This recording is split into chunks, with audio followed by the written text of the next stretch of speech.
ఎవరిని మాట్లాడుకున్నా కూడా రాబోయేది మా ప్రభుత్వమే అని మీరు గంటాపదంగా చెప్తున్నారు. సిద్ధం సభలతో దుమ్ము లేపారు, ఒప్పుకుంటాను. మేమంతా సిద్ధం పేరుతో హల్చల్ సృష్టిస్తున్నారు, ఒప్పుకుంటాను. కానీ గ్రౌండ్ లెవెల్లో వైసీపీకి అనుకున్నంత సాఫ్ట్ కార్నర్గా లేదు. జగన్మోహన్ రెడ్డి మీద ప్రేమ అనుకున్నంత స్థాయిలో లేదు. షర్మిల, సునీత ఇద్దరు సొంత కుటుంబ సభ్యులే. అటు సౌభాగ్యమ్మ, వివేకానంద రెడ్డి గారి సతీమణి, వీళ్ళంతా తిరుగుబావుట ఎగరవేస్తుంటే సొంత కుటుంబ సభ్యులే అంత పగ కుట్రలు పెడుతుంటే ప్రజలు ఆయన పక్కన నిలబడతారా? వీళ్ళ క్యాంపెయిన్ ఏమాత్రం పనికిరాదా? జగన్మోహన్ రెడ్డి గారికి సొంత చెల్లి దగ్గర లేకపోవచ్చు. ఈ రాష్ట్రంలో కోట్లాది మంది రక్తం పంచుకోకుండా పుట్టిన చెల్లెళ్ళు జగన్మోహన్ రెడ్డి గారిని గుండెల్లో పెట్టుకుని ప్రేమిస్తున్నారు.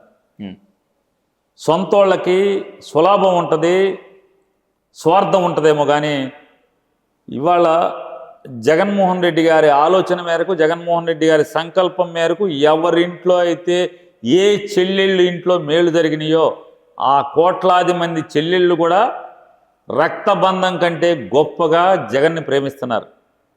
కాబట్టి ఈ రక్తం పంచుకున్న చెల్లెళ్ళు ఎవరికో లొంగి జగన్మోహన్ రెడ్డి గారి మీద విషం చిమ్మినంత మాత్రాన ప్రేమను పంచే చెల్లెళ్ళు ఉన్నంతకాలం జగన్కి ఏమీ జరగదు. ఖచ్చితంగా కుటుంబ సభ్యులు జగన్మోహన్ రెడ్డి గారి మీద విషం చిమ్మొచ్చు. సొంత బాబాయ్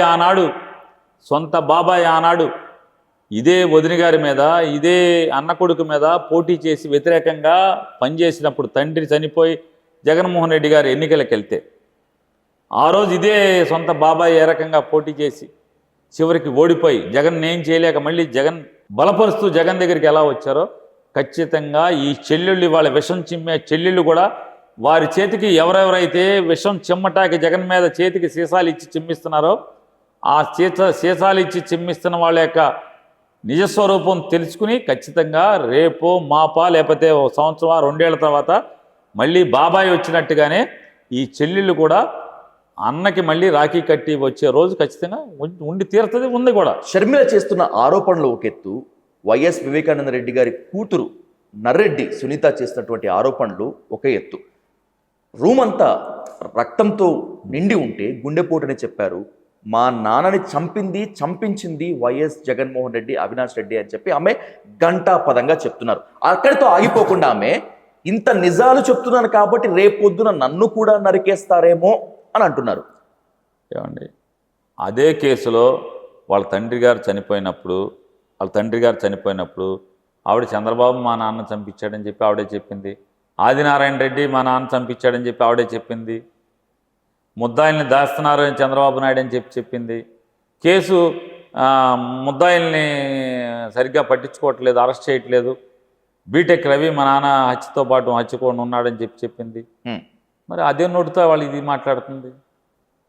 కాబట్టి ఆవిడ నోటికి, ఆవిడ నాలుకకి, ఆవిడ మాటకి విలువే ఉంది అనేది మీరు ఒకసారి ఆలోచన చేసి చెప్పండి.